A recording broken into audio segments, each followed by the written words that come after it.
Yo mga idol, kumusta?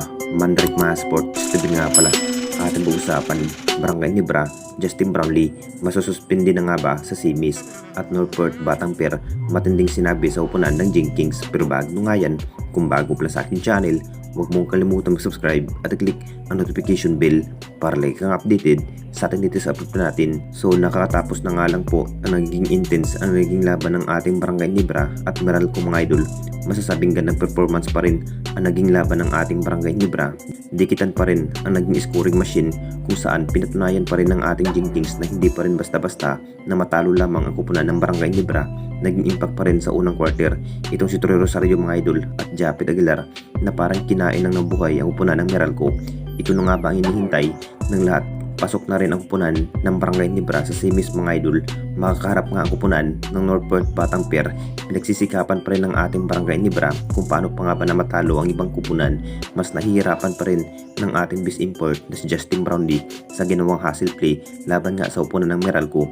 Abot kamay nga ang saya itong si Justin Brownlee dahil panalo nga at pinataob ang kupunan ng Meralco sa kamay ng ating Barangay Nibra. Tanggal angas nga ang kupunan ng Meralco. Marami na nga rin ang nagsasabi mga idol, posibleng masususpindi na nga ba itong ating best import na si Justin Brownlee sa Simis dahil at ayon pa rin sa mga source na matitis na nga rin ang nasabing import na si Justin Brownlee kung positive na nga ba sa doping test issue mga idol. Dahil kung sakaling positive man itong si Justin Brownlee, talagang matutuluyan na nga rin na masususpindi sa Simis. Magkakaproblema nga ang kupunan ng Barangay Nibra kung positive na nga ba ang nasabing import na si Justin Brownlee dahil posibleng masususpindi na nga ba bilang import ng Jenkins. At dito na naman tayo sa isa pa nating balita, Northport Batangbir, matinding sinabi sa upunan ng Barangay Nibra.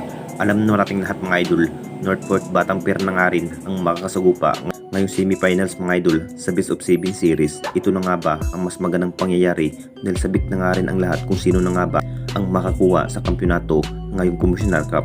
Hindi pa rin nagbago ang bawat laro ng TED Tropang Liga dahil pasok rin sa Simis laban nga sa upunan ng Renuncian Elasto Painters, habang upunan ng ating Barangay Nibra handa na nga rin sa naging bawat plano at ensayo pa rin ang matatalo sa upunan ng Northport Batangbir mga idol. Nakita naman nating lahat, ilang laban na nga rin ang naging laro ng Northport Batangbir. Sila na nga rin ang nangunguna noong elimination round mga idol kung saan mas malalakas nga, kumpiyansa pa rin itong si Scotty mga idol. Gagawin pa rin ang best performance para matalo nga ang kupunan ng Northport Batangbir. Ang kupunan ng Barangay Nibra na naman ang makakuha sa malaking tagumpay sa ating liga. Matapos sa naging laban, may sinabi na nga ang Northport Batangbir, partikular kay Arvin Tolentino, mas gustong makakarap ang kupunan ng Barangay Nibra sa Simis.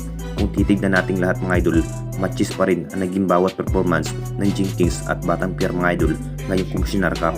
Anong masasabi ninyo mga idol tungkol sa ating video?